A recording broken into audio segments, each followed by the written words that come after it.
ഗുരുദേവ ഭക്തരെ ഏവർക്കും സാദര പ്രണാമങ്ങൾ. ശ്രീനാരായണ ഗുരുദേവൻ്റെ പാവനമായ നാമധേയത്തിൽ ലോകത്തിൽ നടക്കുന്ന ഏറ്റവും വലിയ വിജ്ഞാന സരണിക്ക് ശിവഗിരി തീർത്ഥാടനത്തിന് 93ാമത് തീർത്ഥാടനത്തിന്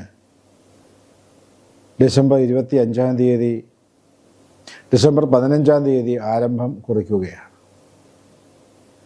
ഡിസംബർ 15 മുതൽ ജനുവരി 5 വരെയുള്ള കാലഘട്ടം തീർത്ഥാടന കാലഘട്ടമായി പ്രഖ്യാപിച്ചിരിക്കുകയാണ്.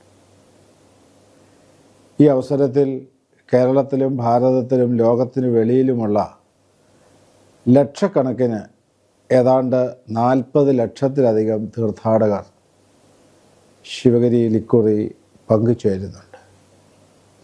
ഡിസംബർ 15 നമ്മളുടെ കൊട്ടാരത്തിലെ അശ്വതി തിരുനാൾ ലക്ഷ്മിഭായി ഈ പ്രാവശ്യത്തെ തീർത്ഥാടന പരിപാടികൾ സംഘാടനം ചെയ്യും. 16-ാം തീയതിയും 17-ാം തീയതിയും 20-ാം തീയതി വരെ ഗുരുധർമ്മ പ്രബോധനവും സമ്മേളനങ്ങളുമാണ്. 17-ാം തീയതി ശ്രീനാരായണ ധർമ്മ പ്രചരണ പത്രികകൾ ശിവഗിരി മാസിക, ഗുരുദേവൻ മാസിക, സഹോദരൻ മാസിക, കമലദളം എന്നിങ്ങനെ നിരവധി മാസികകൾ ഗുരുധർമ്മ പ്രചരണ മാധ്യമങ്ങളായിട്ടുണ്ട്. അതിൻ്റെ സമ്മേളനമാണ്. 20-ാം തീയതി സവിശേഷമാർന്ന ഒരു സമ്മേളനം ഗുരുദേവൻ്റെ സ്തുതികളുടെ ആലാപനമാണ്. ഗുരുദേവനെ സംബന്ധിച്ച് മഹാപുരുഷന്മാരായ കവികൾ എഴുതിയ കവിതകൾ, പ്രാർത്ഥനകൾ ഒരാൾക്ക് 5 മിനിറ്റ് ശിവഗിരിയിൽ ആലാപനം ചെയ്യാം. അതൊരു ദിവസം നീണ്ടു നിൽക്കുന്ന പരിപാടിയാണ്. എല്ലാവർക്കും അതിൽ പങ്കാളികളാകാം. പരിസ്ഥിതി സമ്മേളനം നടക്കുന്നുണ്ട്. അതുപോലെ പ്രകൃതി ചികിത്സയെ സംബന്ധിച്ചിട്ടുള്ള പ്രഭാഷണം നടക്കുന്നുണ്ട്. മദ്യവർജനത്തെ ലഹരി വിമോചനമായ സമൂഹത്തെ സൃഷ്ടിക്കുന്നതിന് വേണ്ടിയുള്ള സമ്മേളനം സവിശേഷമായി നടക്കുന്നുണ്ട്. ഡിസംബർ മാസം 21-ാം തീയതി സവിശേഷമാർന്ന ഒരു പരിപാടിയുള്ളത് അക്ഷര ശ്ലോക സദസ്സാണ്. ഗുരുദേവൻ്റെ കൃതികളെയും ശിഷ്യന്മാരായ കുമാരനാശാൻ, സഹോദരൻ അയ്യപ്പൻ, മൂലൂർ പത്മനാഭ പണിക്കർ, പണ്ഡിറ്റ് കറുപ്പൻ, പള്ളത്ത് രാമൻ തുടങ്ങിയ മഹാത്മാക്കൾ, കവികൾ എഴുതിയിട്ടുള്ള കവിതകളെയും ആധാരമാക്കിക്കൊണ്ട് നടത്തുന്നതാണ് ഈ അക്ഷരശ്ലോക സദസ്സ്. എല്ലാവർക്കും അതിൽ പങ്കാളികളാകാം. എല്ലാവരും അതിൽ പങ്കാളികളായി ഈ പരിപാടി വിജയപ്രദമാക്കുവാൻ ശ്രദ്ധിക്കണമെന്ന് പ്രത്യേകമായി അറിയിച്ചു കൊള്ളുന്നു. ഡിസംബർ മാസം 22-ാം തീയതി നടക്കുന്ന വലിയൊരു പരിപാടി ഗുരുദേവ കഥാമൃതം എന്നാണ്. അതായത് ഗുരുദേവനെ സംബന്ധിച്ച ഇതുവരെയും ഒരു പുസ്തകത്തിലും പ്രസിദ്ധീകരിക്കാത്ത സംഭവങ്ങൾ ഗ്രാമാന്തരങ്ങളിലായി വ്യാപിച്ചു കിടക്കുന്നുണ്ട്.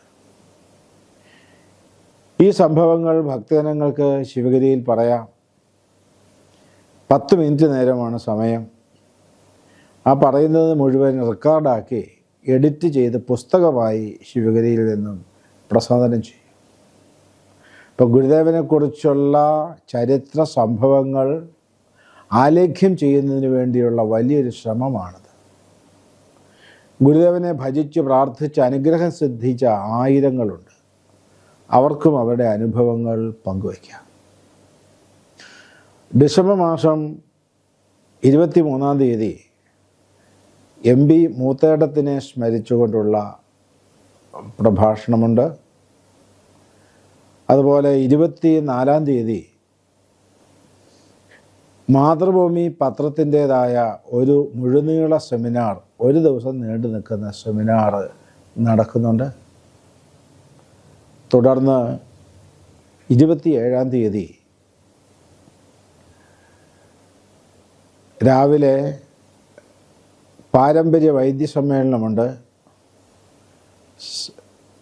പരിശോധന നടത്താനും സൗജന്യമായി ആയുർവേദ മരുന്നുകൾ സ്വീകരിക്കുവാനുള്ള അവസരം ആ സമയത്ത് നമുക്ക് ലഭിക്കുന്നുണ്ട്. അന്ന് ഉച്ച കഴിഞ്ഞ് നടക്കുന്ന കൽച്ചൂരി സമ്മേളനം, ശ്രീനാരായണ കൽച്ചൂരി സമ്മേളനം ഒരു ചരിത്ര സംഭവമാണ്. കേരളത്തിലെ ഗുരുദേവ പ്രസ്ഥാനം എന്നതുപോലെ തമിഴ്നാട്ടിലും കർണാടകത്തിലും ആന്ധ്രയിലും ഇല്ലത്ത് പിള്ളമാർ, ബില്ലവർ, ഭണ്ഡാരി, അലുവാലിയ എന്നൊക്കെയുള്ള ഓരോരോ പേരുകളിലും ഉള്ള സമുദായങ്ങൾ ഗുരുദേവനെ ഗുരുവായി വരിച്ചിട്ടുണ്ട്. ആ സമുദായങ്ങളുടെ കൂട്ടായ്മയാണ് കൽച്ചൂരി കൂട്ടായ്മ. ശ്രീനാരായണ കൽച്ചൂരി കൂട്ടായ്മ 27-ാം തീയതി ഉച്ച കഴിഞ്ഞ് നടക്കും. അതിൽ മന്ത്രിമാർ പങ്കെടുക്കുന്നുണ്ട്. വടക്കേ ഇന്ത്യയിൽ നിന്നുമുള്ള വിശിഷ്ട വ്യക്തികളൊക്കെ അതിൽ പങ്കാളികളാകുന്നുണ്ട്. 28-ാം തീയതി പിന്നോക്ക സമുദായങ്ങൾക്ക് നീതി ലഭിക്കുന്നതിന് വേണ്ടിയുള്ള സമ്മേളനമാണ്. ഗുരുദേവ ദർശനത്തിൻ്റെ അടിസ്ഥാന തത്വം സാമൂഹ്യ നീതിയാണ്. അതിൻ്റെ ഭാഗമായിട്ടാണ് ഭഗവാൻ അരുവിപ്പുറത്ത് പ്രതിഷ്ഠ നടത്തിയത്. എല്ലാ ജനസമൂഹങ്ങൾക്കും തുല്യമായ സാമൂഹ്യ നീതി കൈവരിക്കണം. അതിനാവശ്യമായി അധസ്ഥിതരുടെ മുന്നേറ്റം ഉണ്ടാകണം. ബഹുമാനപ്പെട്ട മന്ത്രി കേളുവാണ് ആ സമ്മേളനം ഉദ്ഘാടനം ചെയ്യുന്നത്. വിശിഷ്ട വ്യക്തിത്വങ്ങൾ അതിൽ പങ്കെടുക്കുന്നുണ്ട്. 29-ാം തീയതി ഗുരുധർമ്മ പ്രചരണ സഭയുടെ സമ്മേളനമാണ്. ആ സമ്മേളനത്തിൽ ഗുരുദേവൻ്റെ ശിഷ്യപ്രമുഖനായിരുന്ന സത്യവ്രത സ്വാമിയുടെ സമാധി ശതാബ്ദി സംബന്ധിച്ചിട്ടുള്ള സമ്മേളന പരിപാടികളുണ്ട്. അന്ന് ഉച്ച കഴിഞ്ഞ് വിശേഷാൽ പ്രഭാഷണ പരിപാടികളൊക്കെ നടക്കുന്നുണ്ട്. ശിവഗിരി തീർത്ഥാടന മഹാമഹം പ്രമാണിച്ച് വിവിധ മത്സര പരിപാടികൾ നടന്നിട്ടുണ്ട്. ആ മത്സര പരിപാടികളുടെ ഭാഗമായിക്കൊണ്ടുള്ള സമ്മാന വിതരണം 22-ാം തീയതിയാണ് നടക്കുന്നത്.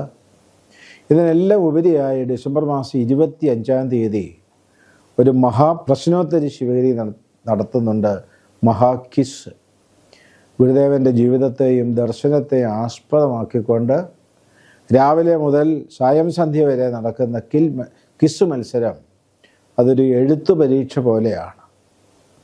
എല്ലാവർക്കും പങ്കാളികളാകാം. ഏതാണ്ട് ഹൈസ്കൂൾ തലം മുതൽ പ്രായപരിധി ഇല്ലാതെ എല്ലാവർക്കും പങ്കെടുക്കാവുന്ന ഒന്നാണ്. അതിൽ ഒന്നാം സമ്മാനം 50,000 രൂപയും, രണ്ടാം സമ്മാനം 40,000-ഉം, മൂന്നാം സമ്മാനം 30,000-ഉം കൂടാതെ 10 പേർക്ക് 10,000 രൂപ വെച്ച് പ്രത്യേക സമ്മാനവും നൽകുന്നുണ്ട്. അത് 25-ാം തീയതി, ഡിസംബർ 25-ാം തീയതിയാണ്. ജാതി മതഭേദമന്യേ എല്ലാവർക്കും പങ്കാളികളാകാം. ഡിസംബർ 20-ാം തീയതി പീതാംബര ദീക്ഷ എന്ന ചടങ്ങ് മഹാസമാധി സന്നിധാനയിൽ നടക്കും. രാവിലെ 10 മണിക്ക് വ്രതാനുഷ്ഠാനത്തിൻ്റെ തുടക്കം കുറിക്കും. 20-ാം തീയതി മുതൽ എല്ലാ ദിവസവും രാത്രിക്ക് കലാപരിപാടികൾ, സവിശേഷമായ കലാപരിപാടികൾ നടക്കുന്നുണ്ട്. ആ കലാപരിപാടികളുടെ വിശദമായ വിവരം ശിവഗിരിയിൽ നിന്നും പ്രസാദനം ചെയ്തിട്ടുണ്ട്. പ്രോഗ്രാം ഉണ്ട്. അങ്ങനെ ഇപ്രാവശ്യത്തെ 93-ാമത് ശിവഗിരി തീർത്ഥാടനം ആളുകൊണ്ടും അർത്ഥം കൊണ്ടും ഭഗവാന്റെ കരുണാകടാക്ഷം കൊണ്ടും ഒരു മഹാതീർത്ഥാടനമായി തീരുമെന്നുള്ള പ്രത്യാശയാണ് ശിവഗിരിയിലെ സന്യാസിമാർക്കുള്ളത്, ഗുരുഭക്തന്മാർക്കുള്ളത്. ഏതാണ്ട് 200ഓളം പദയാത്രകൾ കേരളത്തിൻ്റെ പല ഭാഗത്തു നിന്നും ആരംഭിക്കും. ഇന്നിപ്പോൾ ആദ്യത്തെ പദയാത്ര ഗുരുധർമ്മ പ്രചരണ സഭയുടെ ആഭിമുഖ്യത്തിൽ പാറശാലയിൽ നിന്നും ആരംഭിച്ച് കഴിഞ്ഞിട്ടുണ്ട്. അങ്ങനെ ഈ പരിപാടികളിലെല്ലാം പങ്കാളികളായി ശ്രീനാരായണ ഗുരുദേവൻ്റെ കരുണാകടാക്ഷത്തിന്, അനുഗ്രഹത്തിന് പാത്രീഭൂതരാകുവാൻ എല്ലാവർക്കും സാധ്യതമാകട്ടെ എന്ന് ഭഗവാനോട് പ്രാർത്ഥിച്ചുകൊണ്ട് എല്ലാവർക്കും 93-ാമത് ശിവഗിരി തീർത്ഥാടന മംഗളാശംസകൾ അർപ്പിച്ചുകൊള്ളുന്നു. നമോ വാഗം.